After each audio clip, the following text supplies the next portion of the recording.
Welcome back to the workshop, guys. Today we are reviewing Amazon's cheapest rail square. So I bought this on Amazon. It was the cheapest one I could find. I think this was $31.99. I will leave a link down in the description. As you can see, it's just a fairly simple box.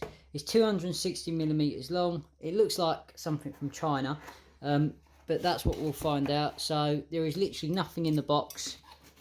Get rid of that, and this is your rail square.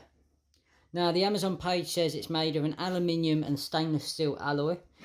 It feels fairly sturdy. It's got its little toggle clamp there on your rail, and it has these two little guides that slide under the rail, and they're screwed on the bottom.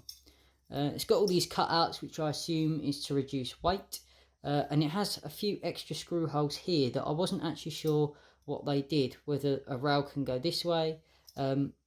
But it feels good. It feels like a quality construction. You can see the markings where it was milled out, and it's fairly good quality. Fairly good quality. A few little scratches out the box, but you know, no big deal really. Doesn't make a difference to me. So let's just chuck it on the rail. So actually attaching it to your rail is super simple.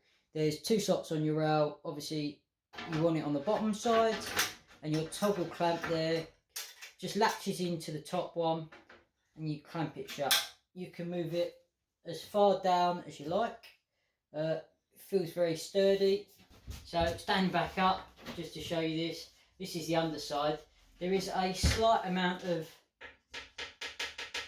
as it's sitting against the cushions, obviously there's a little gap under the rail, but I don't think that'll make any difference to your cut, because obviously all your sort of pushing force will be there. Now, the most important thing is, does it move in an angular sense when it's pushed up against the wood? Now, putting quite a decent amount of pressure, I can just about barely feel it move, but you know, you wouldn't be putting any sort of force on a piece of wood like that.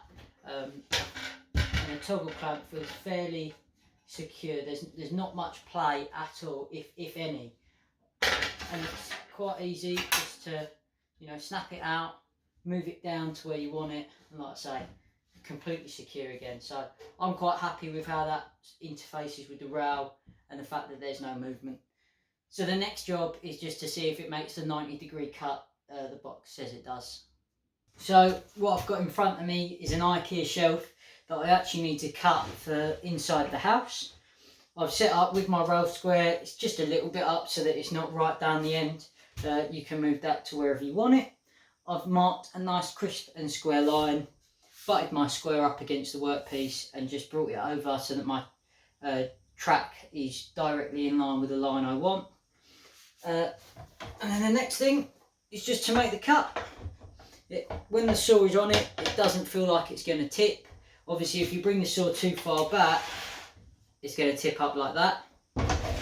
But as far as tipping to the side, once the saw is on, it doesn't feel like it's going anywhere. And obviously your pads on your rail will keep it where it needs to be. So it's just a matter of lining up.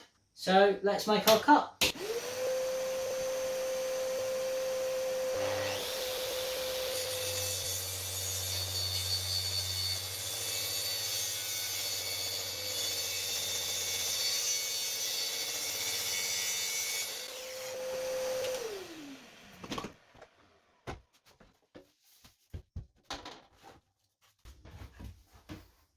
So we've got our shelf, our offcut, and what I've got is this small little Magnuson square. It's not going to go all the way across, but it will give us the best indication we can. And that is pretty bang on, if you ask me. Come up the side like this. You know, it can't get much better than what's there. I can give it a quick measure. So I was going for about 460. 460 bang on, just over 460, like tiny touch, maybe 1/4 millimetre at the top there, not much in it at all. So for, you know, a cheap rail square, I'd say that's pretty good.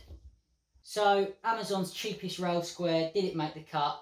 Yes, definitely. I'll be keeping this on the rail and using it from time to time. it's square enough for me. You know, like I said, it maybe was less than 1/4 of a millimetre out. I know over large distances that'll add up, but for me, cutting small shelves, drawer fronts, the odd bit of ply, it's perfect. I wouldn't use it for fine joinery. That's when I'd be looking to go up to a Festool or the other brand. But this fits on any Makita or Festool rail, and for the money, I don't think you can beat it. It's sturdy. It's a nice design. It's nice material, like quality build. I can't see any reason not to like this. I held off for a long time buying it, thinking it wouldn't be good, but I wish I'd bought it sooner. So I would recommend this to anyone that's waiting or not sure on a Festool because of the price. Check this out first, see what it's like, and if not, you know, it's only 30 quid. You can send it back, or you know, just upgrade anyway over time, which is probably what I'll end up doing. But for now, this works perfect. So I'll leave an Amazon link down in the description where you can go and pick one up. And just anyone that's got one of these that's had problems, just let me know. You know, I might not be seeing something, so just leave a comment.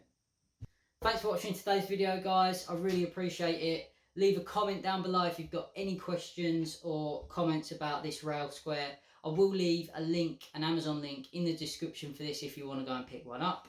If you could leave a like, that really helps me out. Subscribe and you'll see all my videos that come out when they do, and the notification bell will alert you when they do come out so you don't miss it. Thanks, guys. See you in the next video. This video is sponsored by Shadow Foam. Click the link below or use Matt's DIY at checkout for 10% off all their products.